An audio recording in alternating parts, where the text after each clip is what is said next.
শান্তিরবাজার মহকুমার গার্ধাং অশ্বিনী ত্রিপুরা পাড়ায় বিদ্যুতের সংস্পর্শে মৃত্যু হল লক্ষণ ত্রিপুরা নামে এক ব্যক্তির। তার বয়স ছিল ৪৫ বছর।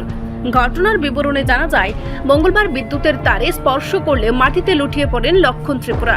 সঙ্গে সঙ্গে স্থানীয়রা বেশ কয়েকটি গাড়িতে ফোন করে সাহায্য চাইলে সময় মতো কোনো যান না পৌঁছানোয় শেষ পর্যন্ত খবর দেওয়া হয় শান্তিরবাজার দমকল বাহিনীকে।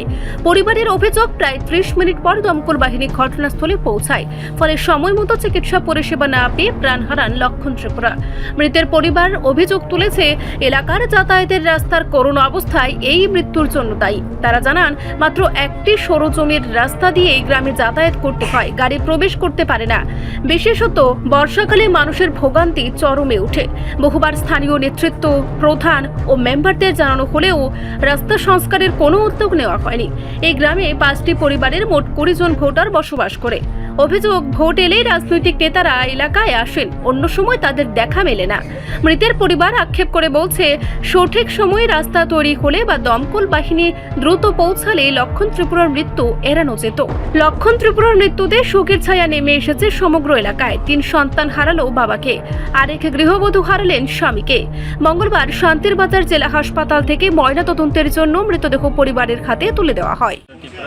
যেটা মারা গেছে এটা আমার মামা। বাড়িতে ফ্যান ঠিক করার সময় একটা বুকে তার লাগিয়েছিল আর একটা ডলছে, এই কারণে শর্ট হয়েছে। তারপরে তার ওই টেবিল থেকে নামার পর আমরা অনেক চেষ্টা করছি বাঁচানোর জন্য, কিন্তু আছে কিন্তু শ্বাসনিটা আছে। আমরা ফোন করছি, অটো গাড়ি সব ফোন করছে, এইটা আছে না রাস্তার কারণ। আমার দিকে অনেক রাস্তা খারাপ। ফায়ার সার্ভিসকে ফোন করছে, ফায়ার সার্ভিস আইতে প্রায় আধা ঘন্টা সময় লাগছে। আর আমার বাড়ির রাস্তা হয়েছে, আমার মেন রুট থেকে আমার বাড়ির রাস্তা প্রায় 500 মিটার দূর। মানুষের বাড়ির রাস্তা তো ভালো আছে, আমার বাড়ির রাস্তা মানুষের জমি দিয়ে যাওয়া লাগে। এতটুকু মাটি এই প্যাগের মাঝখানে দিয়ে যাওয়া লাগে। যদি আজকে আমার বাড়ির রাস্তা যদি ভালো থাকতো, তাই একে আমরা বাঁচাইতে পারতাম। কারণ আমরা প্রধান মেম্বার সব কিছু এমএলএ আইলে আমরা রিকোয়েস্ট করছি। আমার এখানে 5 পরিবার আছে, 20 ভোটার, কিন্তু আমরা একটা রাস্তা দিতে কেউ দেয় না। আমরা এখানে যদি আজকে রাস্তা যদি থাকতো, আমরা আমার মামাকে বাঁচাইতে পারতাম। এই রয়েছে গার্ধাং অশ্বিনী ত্রিপুরা পাড়া।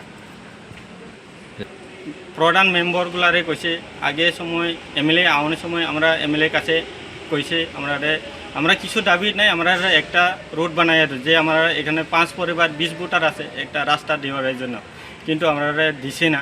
আজকে প্রায় 10-12 বছর চলে, কিন্তু আমরা দিছে না। মহিলা ভোট নিতে আয়, কিন্তু একটাই খালি সাহায্য চাইছে, খালি রাস্তা। কারণ আমরা বাড়ির রাস্তা হয়েছে, বর্ষা সিজন হইলে মানুষের বাড়িতে আইয়া শার্ট প্যান্ট পরন লাগে। এতটুকু মাটি দিয়া ওই মানুষের জমি যেখানে রুয়া লাগাইছে ওই লাইট দিয়ে আমরা হাইটটা। রিপোর্ট সংবাদ প্রতীক্ষা।